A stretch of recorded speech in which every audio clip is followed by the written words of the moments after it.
কাছে আসবো নীলাভবাবু, আপনার কাছে আমার প্রশ্ন। প্রথম কথা, ভারতের বিভিন্ন মানুষকে বিভিন্ন রকম দেখতে, এটা তো বলার মতো কোনো বিষয় না, এটা তো প্রত্যেকেই জানে। বিভিন্ন মানুষকে তো বিভিন্ন রকম দেখতে হবেই হবে। আজকে তিনি এমন একটি শব্দ ব্যবহার করেছেন যা সভ্য সমাজে আজকাল ব্যবহার হয় না, ন দিয়ে শুরু হয় শব্দটা। আমার প্রশ্ন আপনার কাছে অন্য জায়গায়। আপনারা আপনাদের ম্যানিফেস্টোতে এবং আপনারা এটা প্রকৃতপক্ষে করেছেন। দুটো প্রশ্ন, এক অধীর রঞ্জন চৌধুরীর মন্তব্য, দ্বিতীয় আপনারা কর্ণাটকে গোটা মুসলিম সম্প্রদায়কে ওবিসি অন্তর্ভুক্ত করেছেন। মানে আপনারা বলতে চাইছেন যে কেউ যদি জন্মগতভাবে একটি ধর্মের হয় তার মানে সে ব্যাকওয়ার্ড ক্লাস, তার মানে সে পিছিয়ে পড়া, এটাকে আপনারা এস্টাবলিশ করছেন।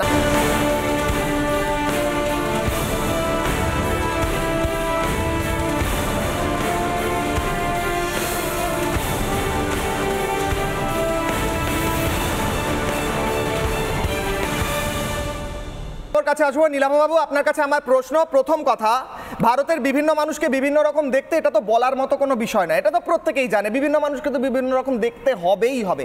আজকে তিনি এমন একটি শব্দ ব্যবহার করেছেন যা সভ্য সমাজে আজকাল ব্যবহার হয় না, ন দিয়ে শুরু হয় শব্দটা। আমার প্রশ্ন আপনার কাছে অন্য জায়গায়। আপনারা আপনাদের ম্যানিফেস্টোতে এবং আপনারা এটা প্রকৃতপক্ষে করেছেন। দুটো প্রশ্ন, এক অধীর রঞ্জন চৌধুরীর মন্তব্য, দ্বিতীয় আপনারা কর্ণাটকে গোটা মুসলিম সম্প্রদায়কে ওবিসি অন্তর্ভুক্ত করেছেন। মানে আপনারা বলতে চাইছেন যে কেউ যদি জন্মগতভাবে একটি ধর্মের হয় তার মানে সে ব্যাকওয়ার্ড ক্লাস, তার মানে সে পিছিয়ে পড়া, এটাকে আপনারা এস্টাবলিশ করছেন। আপনি ডিফেন্ড করুন এই দুটো জিনিসকে, বলুন। না দেখুন, প্রথমত আমরা যেটা মনে করি, সবার আগে আমরা ভারতীয়, ভারতবর্ষের একজন নাগরিক।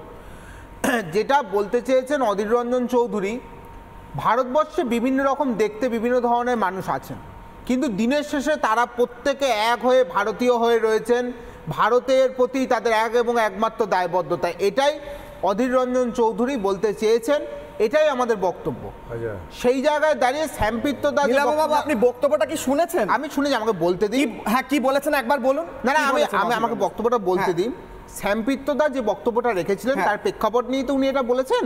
শ্যামপিত্রদা ইন্ডিয়ান ওভারসিজ কংগ্রেসের প্রেসিডেন্ট ছিলেন।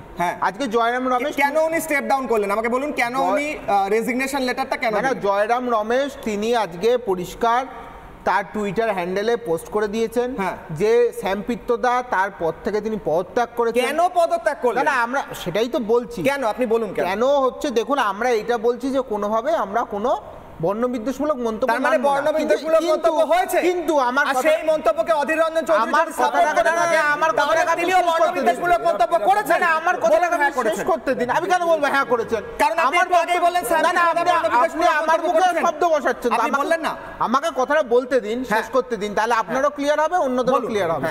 আমরা এটাই বলছি যে উনি এটাই বলতে চেয়েছেন বা এটাই বলেছেন যে বিভিন্ন ভাষাভাষী, বিভিন্ন রকম দেখতে মানুষ থাকলেও তারা দিনের শেষে ভারতীয় এক এবং অখণ্ডভাবে আমরা রয়েছি ভারতে। বলে তিনি পদত্যাগ করে দিলেন, বলে তিনি পদত্যাগ করে দিলেন। পদত্যাগ করার সাথে এই কথার কি সম্পর্ক? উনি বললেন যে সবাই পদত্যাগ করার সাথে এই কথা, আপনি তো এখনি বললেন, আপনি বললেন নীলাভবাবু উনি বলেছেন যে আমরা সবাই এক, তারপর বলে উনি পদত্যাগ করে দিলেন কারণ আপনারা বর্ণবিদ্বেষীমূলক মন্তব্য সাপোর্ট করেন না, তাই তো? কেয়াদি, খুব সুন্দর একটা লজিক আমি শুনলাম।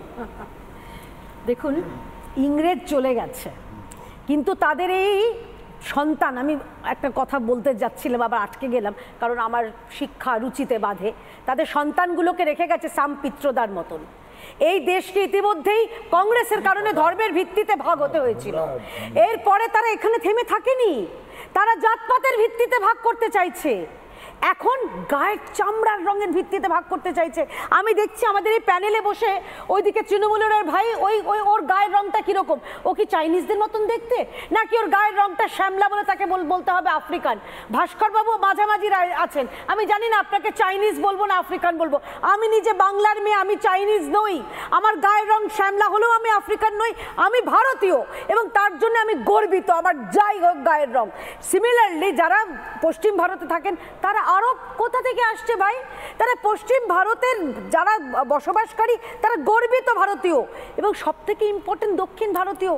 গায়ের চামড়ার রং অনুযায়ী আপনাকে বিভাজন করতে হবে, তাকে ওই আপনি যে শব্দটা ব্যবহার করতে চাইছেন না সেই শব্দ বলতে হবে, যেই শব্দ আমরা শুনেছিলাম আমেরিকাতে, যে শব্দে তাদের বানানো হতো, স্লেভ বানানো হতো।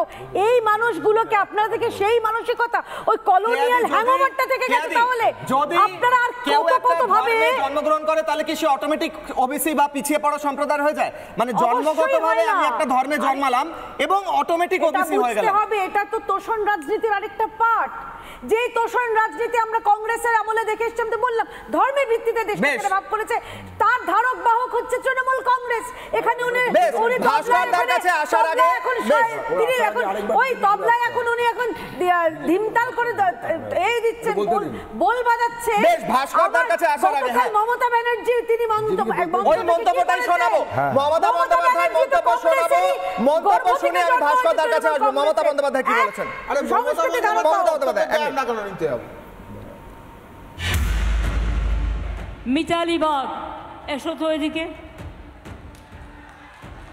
ও হচ্ছে বাগদি কমিউনিটির একটি মেয়ে, এবং এই যে বলতো না বাউরি বাগদিদের টিকিট দেয় না, আজকে আমরা প্রমাণ করে দিয়েছি বাউরি বাগদি ভূমিজ সমাজ সমস্ত নিম্নবর্ণের লোকেরাও প্রার্থী হতে পারে।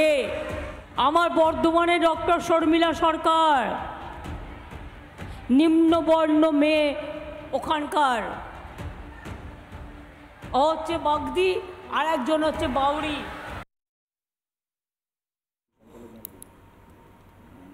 ভাস্করদা, বাগদি, বাউরি, মুখার্জি, দাস, এই সমস্ত কিছু হিসাবে আপনারা নমিনেশন ক্যান্ডিডেট দেওয়ার জন্য আমি বলছি, শুনুন না, আপনারা নিচু জাত বলে ক্যান্ডিডেট দিয়েছেন আপনি বলছেন। যদি বিজেপির হয়ে সঞ্চালনা করেন তাহলে উত্তর দেব না। আমি মানুষের সঞ্চালনা করছি, আপনারা বাগদি বাউরি দেখে ক্যান্ডিডেট করেন। আমি মুখার্জি, আমি পারবো আপনার ক্যান্ডিডেট। আপনাকে বলতে দিন, কালকে রবীন্দ্রনাথের জন্মদিন যে ছিলেন না, উনি বলছিলেন কেহ নাহি জানে কার আহ্বানে কত মানুষের ধারা, দুর্বার স্রোতে এলো কোথা হতে সমুদ্রে হলো হারা, হেতায় আর্য হেতা অনার্য হেতায় দ্রাবিড় চীন, শখ হুন পাঠান মোগল এক দেহে হলো নীল, পশ্চিম আজি খুলিয়াছে দ্বার সেটা হতে সব আনে উপহার, দিবে আর নিবে মিলাবে মিলিবে যাবে না ফিরে এই ভারতের মহামানবের সাগর তীরে। এটা রবীন্দ্রনাথ বলেছেন। এখন বিজেপির এটা বোঝার ক্ষমতা আছে কি নেই আমি বলতে পারবো না। বিষয়টা হলো কোনো শব্দ বলার সময় সচেতনভাবে বলা উচিত, যাতে না বর্ণবিদ্বেষীমূলক কোনো কথা উঠে আসে। ঠিক, কিন্তু এখানে যে বাউরি বাগদি বলছেন তো, এরা এক একটা জাতি উপজাতি। মমতা বন্দ্যোপাধ্যায় তো নিচু জাত শব্দটা ব্যবহার করছেন। না, আপনি যদি উনি বলতেন যে শিডিউল কাস্ট, মানে তাহলে হয়তো আপনি কিছু বলতেন না। এটা উনার হয়তো শব্দ চয়নের ক্ষেত্রে আপনি বলছেন, উনি বলতে চেয়েছেন সকলকেই প্রত্যেকটা বিষয় বলতে চেয়েছেন। আমি আপনি দাঁড়ান বলতে কি চেয়েছেন বিজেপি সঞ্চালককে মনুবাদী সমাজের যারা যে মনুবাদী সমাজের প্রতিভূ হচ্ছে বিজেপি দল, তার হয়ে কি বলবেন? অবশ্যই আপনার মুখ্য আপনার দলের সুপ্রিমো নাম কি বলুন? আরে দলের সুপ্রিমো নামটা বলুন না, উনি মনুবাদী নন, আর দলের সুপ্রিমো নামটা বলুন। কেন উনি নেমে গিয়ে রবীন্দ্রনাথ কথা বলছেন? লজ্জা হওয়া উচিত বিজেপির কাছে শিখবে যারা অন্য রাম মন্দির সূচনার সময়, রাম মন্দিরের সময় আমাদের এখানে মতুয়া ভাইদের জমি, আমাদের মতুয়া ভাইদের জলকে ব্যবহার করেন আপনারা। এই মনুবাদী সমাজের প্রতি করছেন। আজকে রাম মন্দির হচ্ছে এই মতুয়া ভাইদের চিৎকার করে যান মনুবাদী, এই মনুবাদী